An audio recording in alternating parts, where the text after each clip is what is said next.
Assalamualaikum warahmatullahi wabarakatuh. Bertemu dengan saya Ibu Fauzia Hanum Nur Adriani.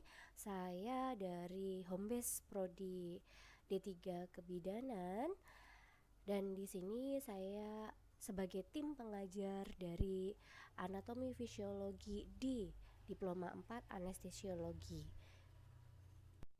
Baik, di sini saya akan menjelaskan tentang sistem imun.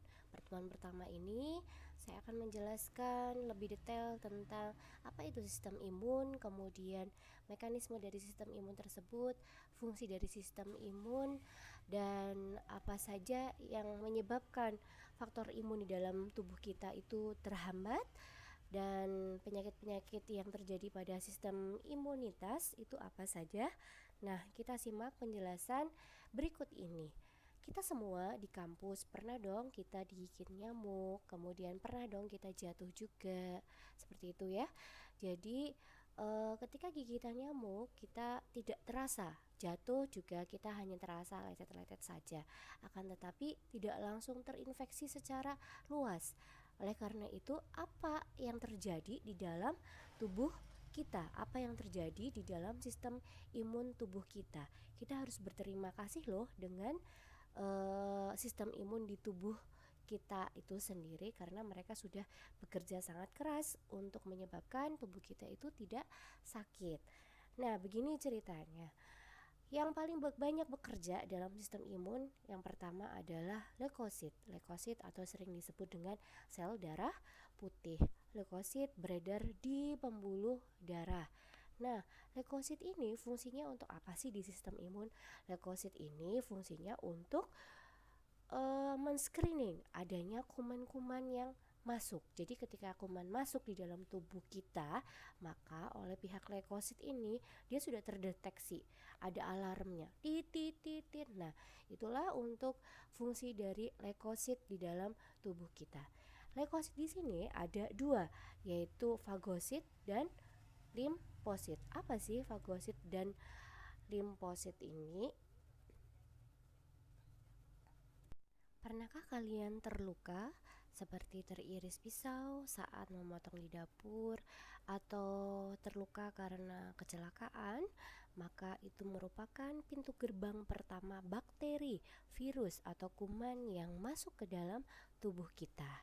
Oleh karena itu, sistem tubuh kita merespon sekaligus langsung menjaga supaya bakteri tersebut mati sebelum masuk ke sel darah kita. Oleh siapa garda terdepannya? Yaitu fagosit. Fagosit merupakan garda terdepan untuk membasmi semua bakteri kuman yang masuk melewati celah-celah yang terbuka, seperti tadi ya, celah kita terkena potongan pisau, kita terkena pisau atau kita jatuh, sehingga fagosit merupakan garda terdepan dalam penanganan pertama proses kegawat daruratan. Jika fagosit merupakan garda terdepan, maka yang disebut dengan limfosit yaitu otaknya di belakang fagosit. Maka kita akan menjelaskan tentang limfosit terlebih dahulu. Untuk selanjutnya adalah limfosit. Limfosit merupakan alarm dari tubuh, sehingga apabila ada kuman yang masuk, limfosit maka akan memberikan alarm kepada fagosit untuk garda terdepan untuk membasmi kuman-kuman atau bakterial tersebut. Tentara limfosit itu ada dua, yaitu limfosit B dan limfosit T.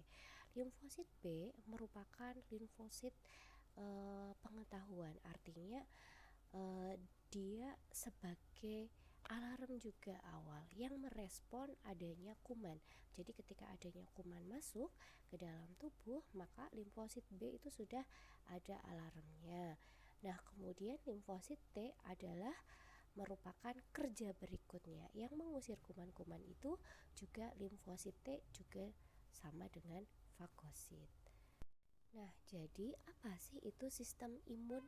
Dari cerita tadi, gambar-gambar tadi, apa yang dimaksud dengan sistem imun?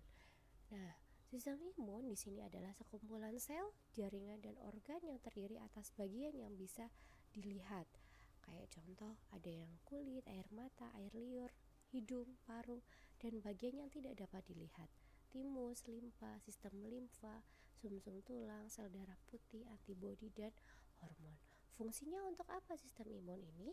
Fungsinya adalah melindungi tubuh sepanjang waktu dari semua jenis penyerang, tersebar di seluruh tubuh dan tidak bekerja di bawah perintah otak, tetapi bekerja melalui rangkaian beberapa informasi tiap bagian sistem imun. Bagian-bagian sistem imun di dalam tubuh yang tidak dapat dilihat tadi, yaitu seperti timus, limfa, sistem limfa, sumsum tulang, itu adalah lokasi-lokasi di mana sistem imun tersebut tersebar. Jumlahnya 10 kali lipat dari sistem saraf. Wow, ini adalah jumlah yang fantastik, jumlah yang sangat besar di dalam tubuh kita untuk sistem imun. Fungsinya apa untuk sistem imun? Yaitu yang pertama, melindungi tubuh dari invasi penyebab penyakit, menghancurkan dan menghilangkan mikroorganisme atau substansi asing yang masuk ke dalam tubuh kita, seperti parasit, bakteri, jamur, virus, tumor yang masuk ke dalam tubuh. Kemudian menghilangkan jaringan atau sel mati atau sel rusak, ya, debris sel, untuk perbaikan jaringan berikutnya. Kemudian mengenali dan menghilangkan sel yang abnormal. Jadi sistem imun di dalam tubuh kita itu juga sebagai alarm bahwa ada beberapa sel yang rusak atau sel yang abnormal untuk segera digantikan jaringannya atau diperbaiki jaringannya. Sasaran utamanya siapa untuk sel imun ini? Yaitu bakteri patogen dan virus. Nah, tadi berdasarkan cerita yang sudah saya nyatakan tadi, bahwa leukosit merupakan sel imun utama di samping dari sel plasma, makrofag, dan sel mas. Jenis bakterial patogen bagi tubuh manusia. Jenis-jenis patogen bagi tubuh manusia selain virus, ya, ada bakteri, jamur, protozoa bersel satu, ada parasit, ya. Di sini inilah yang bakteri patogen yang memang memiliki potensi untuk bisa masuk ke dalam tubuh kita jika tubuh kita ada beberapa celah yang bisa dimasuki. Perlu kita sadari bahwa beberapa organ di dalam tubuh kita itu merupakan sistem imun, sistem kekebalan tubuh kita, ya. Contohnya adenoid dan tonsil itu terletak di pintu masuk tekak, ya, di tenggorokan, menghalangi bakteri atau kuman masuk ke dalam mulut, ya, masuk ke dalam kerongkongan, masuk ke dalam pencernaan. Nah, di situ di dalam tonsil atau di adenoid tersebut ada kelenjar yang bisa melapisi makanan yang kandungannya ada bakterialnya untuk tetap aman sampai ke sistem pencernaan. Kemudian selanjutnya adalah kelenjar air mata, bahwa menangis itu tidak salah loh, menangis itu malah justru sehat. Kenapa? Karena mencuci debu dari kotoran, kemudian mengandung lisozim untuk melindungi mata dari bakterial. Kemudian kelenjar air liur di dalam ludah kita mengeluarkan bahan untuk melawan penyakit, ya, melawan penyakit. Kemudian penting pada bayi baru lahir dan menghasilkan timosin untuk menguatkan reaksi sistem imun. Jadi pada kelenjar air liur di sini berfungsi untuk melawan penyakit, ya, terus kemudian menguatkan reaksi juga untuk sistem imun. Ya, selanjutnya membran lendir. Membran lendir itu yang ada di mana? Yang ada di hidung, ya. Jadi ingus itu salah satunya menahan 80-90% mikroorganisme patogen. Kemudian limpa, produksi sel terutama saat di kandungan di sini. Terus kemudian fagosit yang dilakukan oleh makrofag. Terus di situ di limpa juga merupakan suatu gudang sel darah merah, ya. Jadi limpa juga dia membentuk suatu imunitas sendiri. Terus kemudian perut apa di sistem pencernaan? Dilepaskannya HCl dari tubuh, ya. Jadi seperti halnya kita makan makanan, tapi makan makanannya itu sebenarnya ada mengandung bakterial gitu. Kita tidak cuci tangan untuk makan. Nah, setelah itu di perut tersebut nanti akan dilapisi oleh HCl makanan tersebut gitu. Makanan yang mengandung bakteri tersebut akan dilapisi oleh HCl. Karena apa? Karena enzim di perut yang HCl itu dia punya reminder kan. Terus tadi sel darah putihnya juga leukosit kan juga dia limfositnya punya reminder bahwa ada bakterial ini masuk ke dalam perut itu. Oleh karena itu enzim HCl-nya dia akan melapisi bakteri tersebut. Nah, kalau bakteri tersebut enzim di perut atau HCl-nya itu mampu melindungi bakteri tersebut ya atau membunuh bakteri tersebut, maka tidak terjadi gangguan pencernaan. Akan tetapi kalau enzim HCl-nya kurang ya dan bakterinya sangat banyak di dalam perut, maka ya terjadi kasus diare, terjadi tifoid gitu ya, tipes. Terus kemudian hati ini adalah produksi dari fibrinogen, sel darah merah dan protrombin. Jadi kalau fibrinogen dan protrombin ini contohnya adalah ketika kita tertusuk atau kita kena pisau ya. Nah, itu kan nanti membentuk jaringan baru dan tangan kita yang tertusuk atau terkena pisau kan nanti akan kembali seperti semula. Lah, ini dibantu oleh fibrinogen dan protrombin untuk membentuk sel jaringan baru ya di situ. Oke, di sini ada Barcode-Pair, artinya di kawasan usus ya, sama juga dengan di kawasan perut. Nah, untuk mengeluarkan AB antibiotik secara alami. Ya, di usus juga ada bakteri berbahaya tetap aman di usus ya. Tadi Bayer tadi ya. Jadi memang antibiotik alami di dalam usus sehingga bakteri berbahaya apapun dia akan tetap aman di dalam usus. Terus kemudian sumsum tulang yang ada di belakang sumsum tulang di situ menghasilkan sel fagosit. Tadi ya sudah dijelaskan bahwa sel fagosit adalah sel awal untuk pertahanan utama ketika bakteri itu mau masuk ke dalam tubuh. Sel fagositnya sudah menghadang terlebih dahulu. Terus kemudian penggumpalan darah ya, jadi sel darah merahnya itu dia akan pekat gitu ketika bakterialnya masuk dan penguraian senyawa. Kemudian kulit ya, sistem limfa kulit gitu. Jadi kulit kita ya yang ada menyelimuti tubuh kita ini dia memiliki imunitas ya, sehingga sebelum bakteri masuk aja kita sudah terlindungi oleh kulit.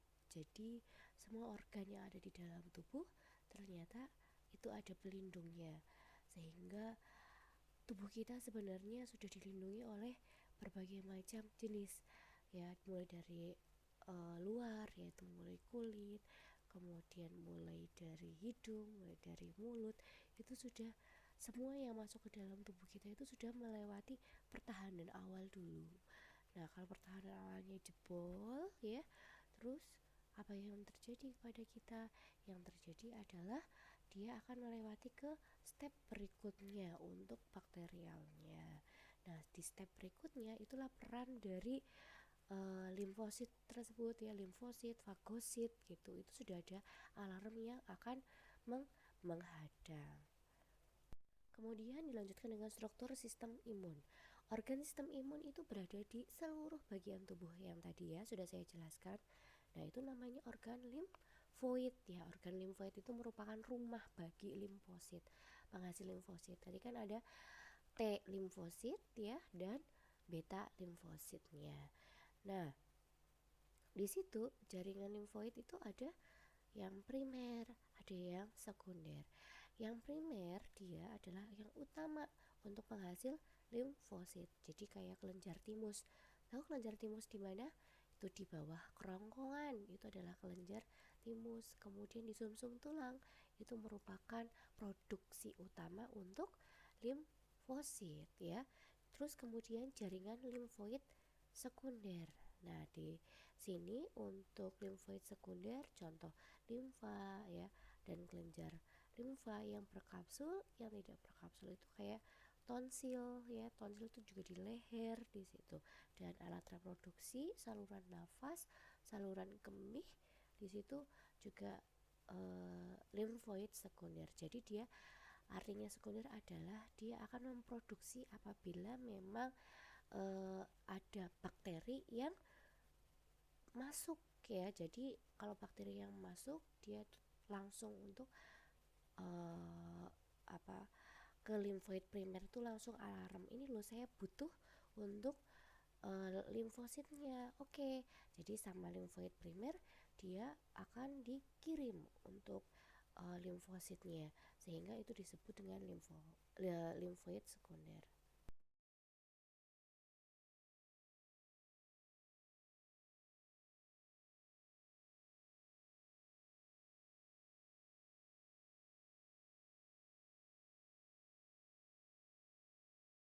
Nah, setelah itu kita mempelajari komponen dari sistem imun ya. Tadi sistem imun diproduksi oleh organ apa saja secara primer maupun secara sekunder. Nah, sekarang kita komponen dari sistem imun. Nah, komponen dari sistem imun ada dua, yaitu non-spesifik dan spesifik. Yang dimaksud non-spesifik adalah ketika kita tertusuk atau ketika kita teriris tangannya, maka yang pertama garda paling depan ya, yang sudah kita uh, apa sudah kita jelaskan, itu merupakan antibiotik atau antibodi alami di dalam tubuh. Nah, itu non spesifik. Akan tetapi kalau secara spesifik itu dia harus mempelajari terlebih dahulu, adaptasi dulu.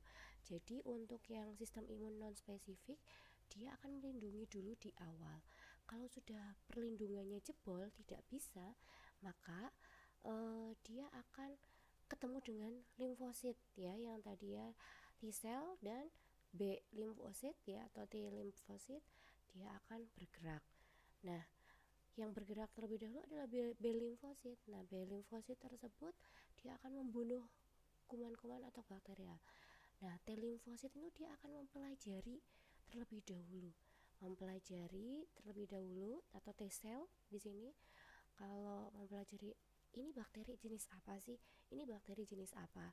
Nah, kalau sudah terdeteksi bakteri jenis apa, kemudian sudah dibasmi, terus nanti ketika kita tertusuk atau teriris lagi tangannya, dia untuk sistem imun yang spesifik dia sudah mengenali, oh ini bakteri yang kemarin lagi gitu.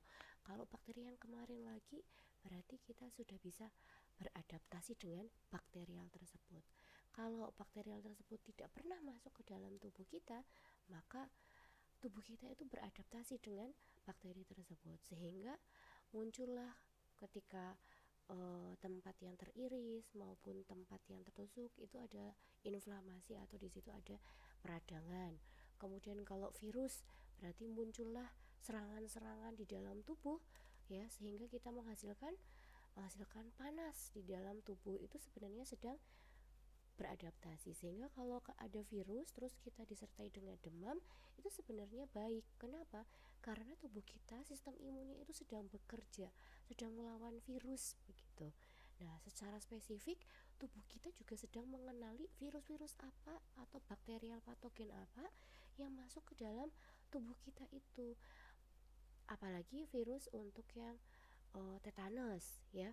Sehingga ketika kita tertusuk apa tertusuk paku lagi, terus kemudian kita apa ya gitu, nah itu bisa membentuk antibodi secara alami di dalam tubuh. Nah, itu masuknya adalah yang spesifik. Jadi di sini adalah sistem imunnya ya, yang dia kekebalan non spesifik dan spesifik. Kalau non spesifik itu yang didapat ya tadi secara langsung, innate immune system. Kalau yang spesifik dia harus dipelajari terlebih dahulu. Jadi kita harus beradaptasi terlebih dahulu tubuhnya terhadap bakterial tersebut. Sehingga ketika ada bakteri lagi yang sama yang masuk, sistem tubuh kita tuh sudah mempelajari bahwa bakteri tersebut merupakan bakteri jenis dan tipe apa, nanti akan diserang oleh apa dulu yang utama. Nah, itu adalah sistem kekebalan yang spesifik. Nah, berikut merupakan penjelasan mengenai sistem imun innate atau bawaan atau non-spesifik ya. Jadi, ketika ada bakteri yang masuk ke dalam tubuh, ya, maka sistem imun yang dapat merespon segala macam jenis serangan tanpa pandang bulu di situ adalah untuk yang non-spesifik. Jadi dia garda paling depan langsung untuk untuk menyerang terhadap bakterial yang lainnya ya. Jadi apa mau siapa dia garda paling depan untuk apa untuk membasmi serangan dari luar, dan itu berlangsungnya sangat cepat ya. Dan kemudian sistem imun adaptif atau yang spesifik di sini lebih efektif melawan yang patogen karena sifat spesifiknya. Tapi persiapannya itu membutuhkan waktu yang lebih lama karena dia harus beradaptasi, mempelajari terlebih dahulu bentuk bakteri tersebut. Begitu. Kalau nanti kita terserang lagi, contoh kita baru pertama kali terserang campak, siapa yang sudah pernah kena campak atau cacar air? Nah, kalau sudah kena cacar air, maka tubuh tersebut kan, cacar air kan sekali seumur hidup. Tubuh tersebut itu merespon ya. Jadi dia beradaptasi, ini apa sih sebenarnya virusnya tuh, virus herpes yang tipe apa sih pada cacar air tersebut. Nah, dia membutuhkan waktu lama untuk mempelajari. Tapi kita di dalam tubuh berarti sudah mempersiapkan antibodi secara spesifik dan secara alami tersebut, sehingga nanti kalau kita dekat-dekat dengan yang terkena cacar air lagi karena kita sudah beradaptasi dengan cacar air, maka itu tidak tertular ya, karena virus itu sudah pernah saya lemahkan di dalam tubuh kita itu udah ada imun atau sistem yang terbangun untuk virus tersebut, virus cacar air tersebut.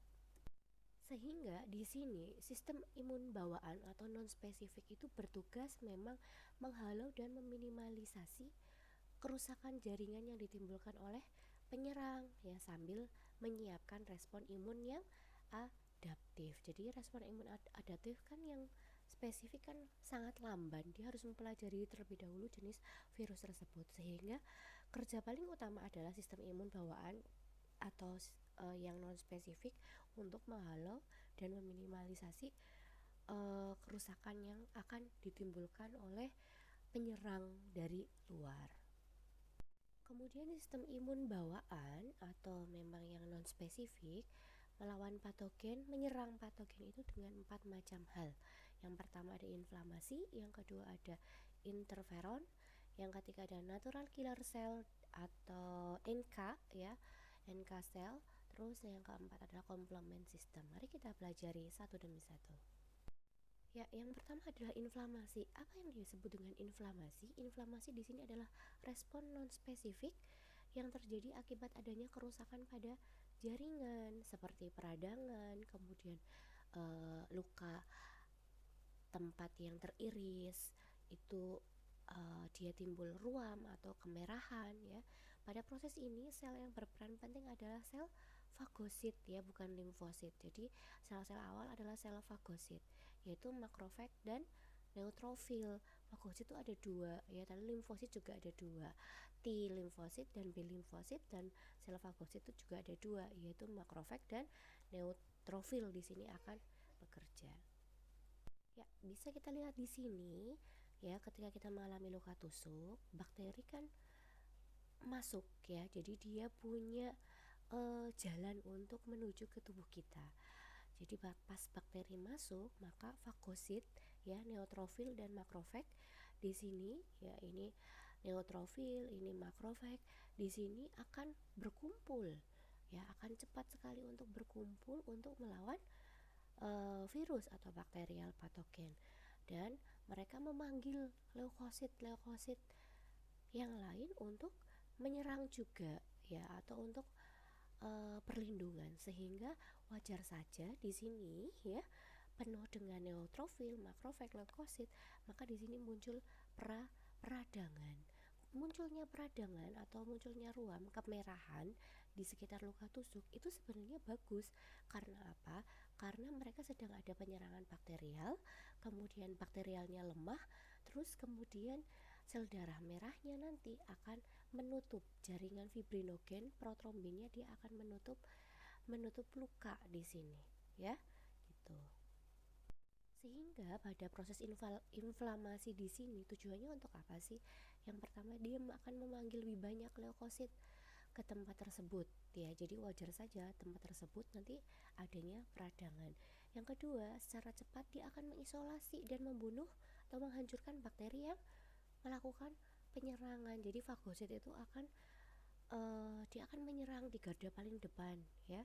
Terus kemudian menghilangkan kotoran-kotoran atau debris yang ada. Jadi ketika kita terluka jatuh ya dari sepeda motor, kemudian lukanya luka cukup dalam dan cukup luas, terus kena debu ya, debu atau aspal. Nah begitu, makanya kan ada debu, kotoran-kotoran, ada bakterial yang masuk. Nah di situ prosesnya di kulit bagian awal maka akan diproses atau dihancurkan oleh fagosit dibantu oleh leukosit. Kemudian menyiapkan untuk proses perbaikan jaringan yang terbuka ya. Sehingga wajar saja di sini ada inflamasi atau ada proses peradangan. Kok merah di sekitar tempat saya jatuh ya, kayak gitu. Itu tidak apa-apa, nggak usah cemas bahwa merah itu ternyata dia lagi proses inflamasi. Dia sedang proses membunuh dan menghancurkan bakterial, dia sedang menghilangkan kotoran-kotoran. Kemudian di situ juga dia sedang menyiapkan untuk perbaikan jaringan-jaringan. Sistem imun bawaan selanjutnya adalah interferon. Nah, interferon ini dia berperan penting dalam melawan invasi virus. Perlu diketahui, virus itu makhluk yang mampu membajak sebuah sel untuk memperbanyak dirinya. Jadi, kalau virus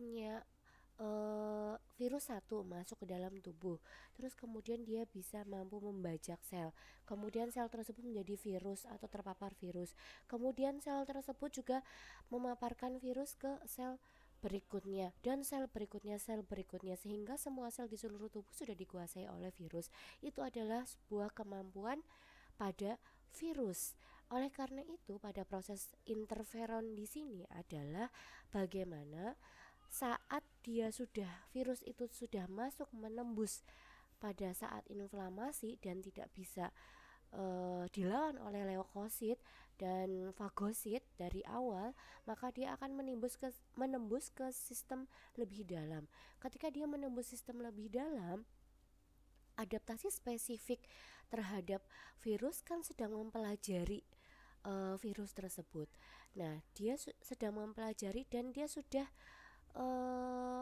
mempelajari kan tadinya di awal virus tersebut masuk dan fagosit tersebut mengirimkan sinyal ke sistem spesifik untuk mempelajari virus jenis ini, sehingga yang sistem spesifik itu sudah mempelajari atau beradaptasi dengan sistem jenis ini, sehingga ketika virus tersebut masuk ke sistem spesifik, maka sistem spesifik itu mulai bekerja terhadap virus jenis ini, sehingga ketika dia bekerja, dia akan menyelimuti virus tersebut untuk tidak menginvasi atau untuk tidak membajak ke virus atau ke sel yang lainnya, sehingga virus tersebut tidak bisa membelah diri dan membajak sel-sel berikutnya. Kita akan melihat pada gambar berikutnya.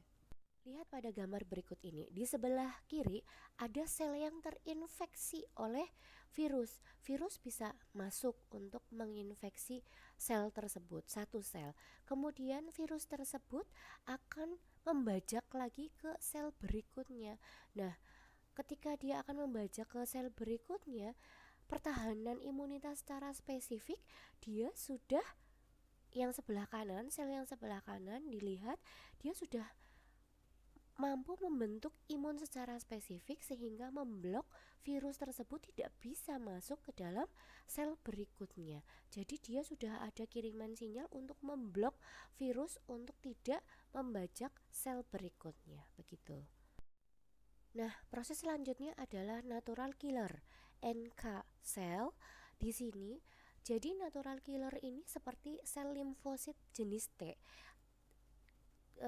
Sudah diterangkan di awal bahwa sel limfosit itu ada dua jenis. Yang pertama B dan yang kedua T. T itu bertugas untuk reminder, mendeteksi, alarm, sebagai alarm bahwa itu loh ada virus yang masuk, sehingga limfosit B itu bekerja di garda awal ya. Jadi limfosit T ini hanya mendeteksi dan menghancurkan sel, sehingga jenisnya apa? Jenisnya terbatas, kemampuannya pun juga jumlahnya terbatas. Dia hanya sebagai responder pertama untuk menghancurkan. Apabila jenisnya sudah tidak bisa atau yang jumlahnya terbatas itu tidak bisa membendung virus yang begitu banyak, maka dia akan mengirimkan mereminderkan untuk sel berikutnya ya, minta bantuan ke sel berikutnya atau limfosit berikutnya atau leukositnya ya, dibantu dengan leukosit untuk menghancurkan sel-sel yang terkena virus. Kemudian untuk selanjutnya ada complement system. Complement itu adalah komplementer, artinya adalah menyempurnakan sistem. Ketika natural killer selnya sudah tidak mampu karena jumlahnya sedikit, maka complement system atau penyempurnaan setiap organ ada antibodi atau membentuk antibodi untuk menyerang atau menghancurkan organisme virus tersebut. Nah ya, dalam bentuknya apa? Molekul-molekul protein yang terdapat di dalam darah, dan tugasnya membantu antibodi dalam menghancurkan organisme penyerang. Nah, molekul-molekul protein ini adalah komplement sistem, penyempurna dari sistem.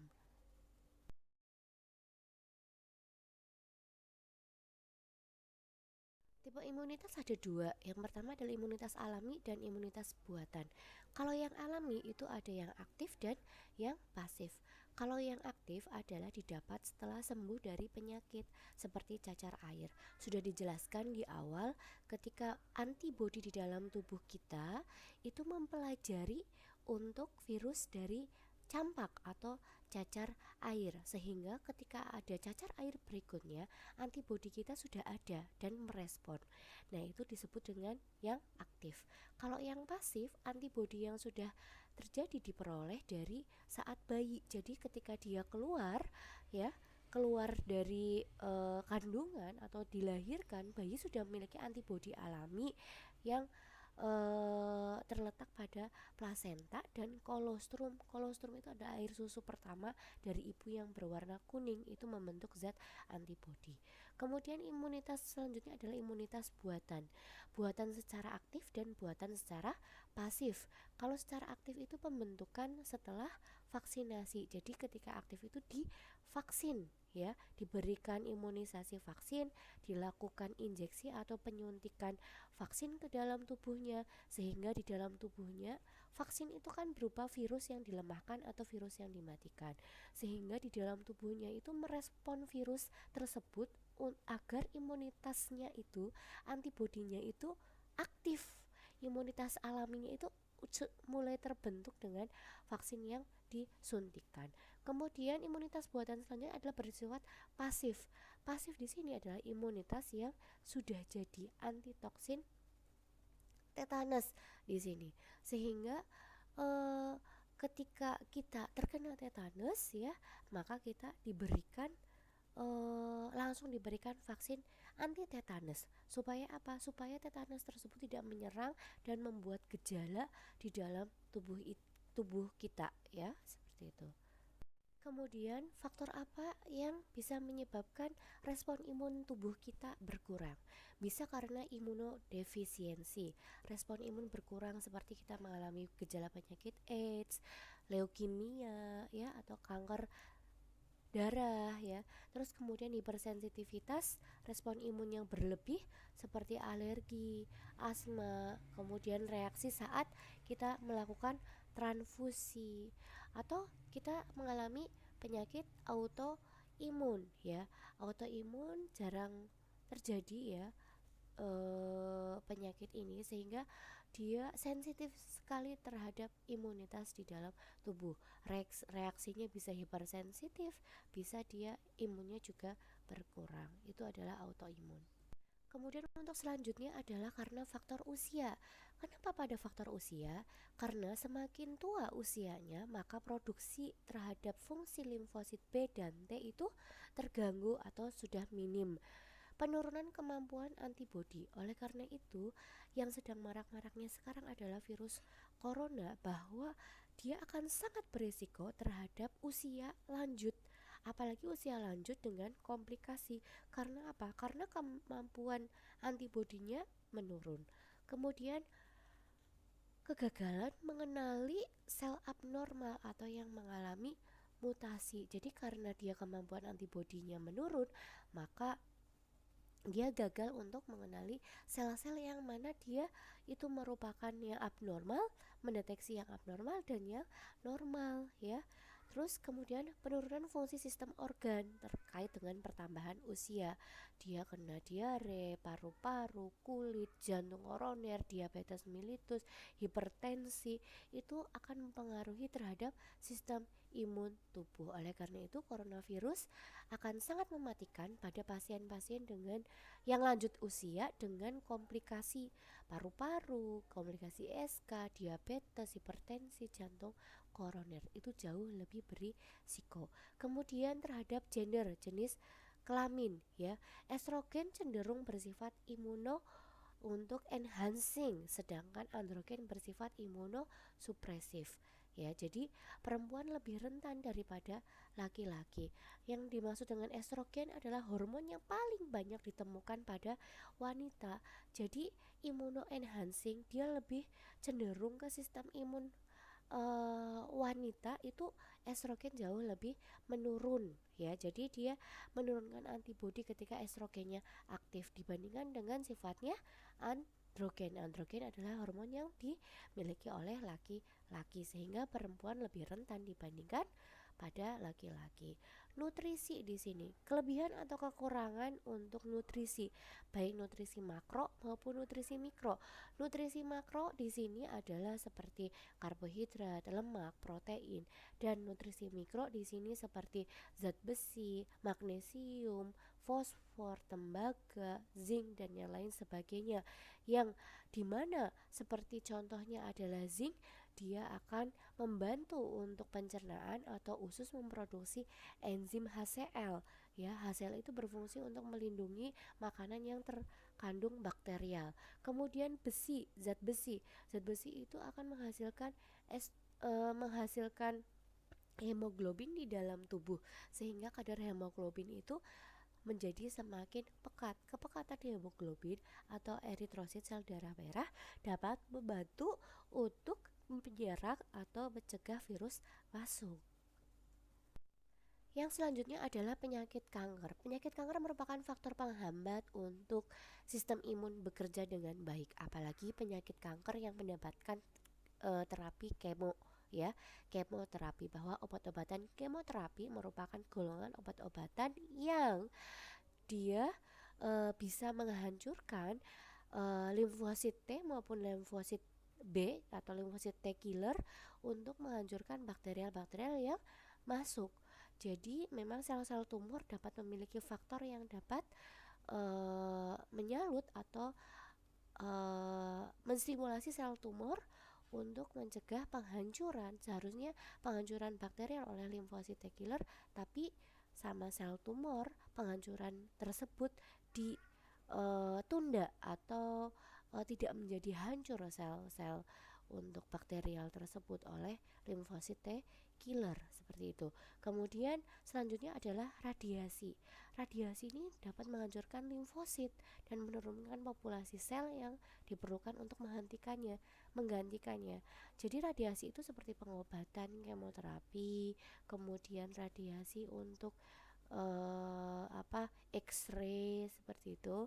Kemudian obat-obatan selanjutnya adalah golongan obat seperti antibiotik, kortikosteroid, dan sitotoksik di sini, dan NSAID.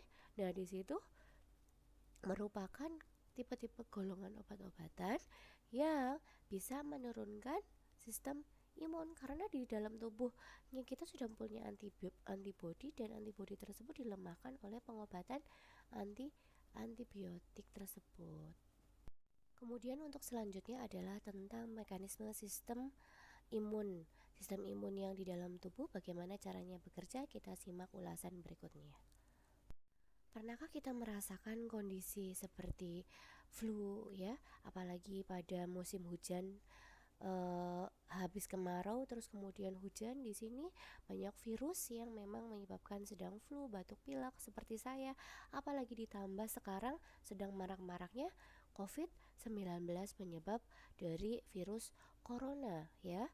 Di sini tubuh itu mengalami suatu kerentanan terhadap sistem imun, sehingga kita terkadang ketika imunnya kita sedang ngedrop atau imunnya kita sedang berkurang, maka kondisi tubuh itu banyak tidak bisa mentolerir virus, sehingga banyak sekali virus yang masuk dalam tubuh mengakibatkan dia flu, batuk, pilek ya, dan tenggorokannya kering, kemudian timbul demam.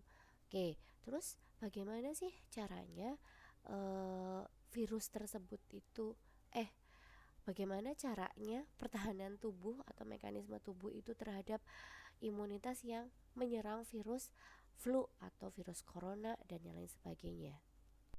Mekanisme sistem imun adalah proses pembentukan antibiotik respon terhadap benda asing, sehingga di dalam tubuh kita untuk mekanisme sistem imun itu sudah membentuk antibiotik alami, respon antibiotik alami.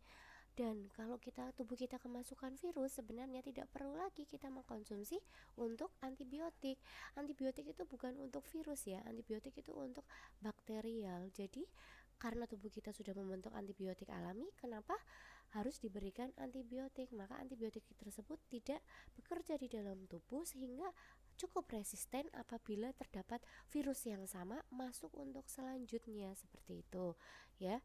Jadi antibiotik alami itu merupakan respon terhadap benda asing, virus ya, atau bakteri yang masuk ke dalam tubuh manusia. Bagaimana kondisi virus yang sudah masuk ke dalam tubuh? Virus yang sudah masuk ke dalam tubuh akan ditangkap oleh sel B. Di sini adalah limfosit B ya. Limfosit B menemukan antigen yang cocok dengan reseptornya untuk membentuk antibodi. Sel B merupakan garda terdepan untuk membasmi virus ya. Kemudian sel B juga akan memberikan waktu kepada sel T untuk mendeteksi ini jenis virus yang seperti apa, sehingga sel B menunggu sampai diaktifkan oleh sel T pembantu helper. Jadi ketika virus ini terdeteksi oleh sel T, maka sel T langsung memberitahukan kepada sel B, oh ini virus jenis ini, sehingga sel B yang lainnya harus membantu menghancurkan virus tersebut. Kemudian untuk proses penghancurannya, sel B akan membelah untuk menghasilkan sel plasma yang pertama adalah, dan sel memori. Bagaimana sel plasma dan bagaimana sel memori kita akan jelaskan di sini. Sel plasma menghasilkan antibodi yang menempel pada jenis penyerang saat ini. Jadi kalau virusnya masuk, maka dia akan diselimuti oleh sel plasma ya, plasma sel B, sehingga sel plasma tersebut menghasilkan antibodi terhadap virus tersebut. Kemudian apa yang dilakukan oleh sel memori? Pada sel memori, jika penyusup yang sama menyerang lagi, maka memori-memori selnya akan membantu sistem kekebalan membentuk antibodi lagi untuk mengaktifkan jauh lebih cepat dibandingkan saat pertama virus tersebut masuk, ya, sehingga dapat menghancurkan jauh lebih cepat dibandingkan saat pertama kali kita terpapar dengan virus tersebut. Sehingga dari mekanisme imun tersebut, maka kita bisa melihat respon imun dalam tubuh kita. Tahapannya yaitu yang tadi pertama adalah sel memori untuk mendeteksi dan mengenali benda asing. Kemudian komunikasi dengan sel lain untuk berespon terhadap benda asing tersebut. Kemudian sel imun juga merekrut bantuan. Bantuannya seperti leukosit dan koordinasi respon untuk menyerang virus tersebut. Melengkapi penjelasan di atas bahwa respon imun itu ada yang non-spesifik dan spesifik. Ya, jadi yang non-spesifik itu ada sejak lahir, tidak memiliki target tertentu. Jadi menyerang sewaktu-waktu, melindungi sewaktu-waktu, ya, atau menyerang virus sewaktu-waktu atau bakteri sewaktu-waktu. Terjadi dalam beberapa menit sampai beberapa jam saja. Reaksinya adalah peradangan atau inflamasi, dan yang spesifik yaitu spesifik untuk jenis tertentu seperti cacar air, atau campak, terus kemudian tetanus, ya, flu, seperti itu. Respon terhadap paparan satu terjadi dalam beberapa hari karena akan mengenali terlebih dahulu atau beradaptasi terlebih dahulu, jadi berlangsungnya lama. Tapi untuk paparan berikutnya dia akan merespon jauh lebih cepat karena sudah terbentuk antibodi alami di dalam tubuh tersebut. Baik, demikianlah materi tentang sistem imun di dalam tubuh kita, cara bekerjanya sistem imun, mekanisme sistem imun, respon tubuh terhadap sistem imun bagaimana, dan faktor yang menghambat sistem imun di dalam tubuh. Untuk selanjutnya tugas LKM dikerjakan dan dikumpulkan kepada saya, dan dikumpulkan secara tepat waktu. Selamat belajar. Wassalamualaikum warahmatullahi wabarakatuh.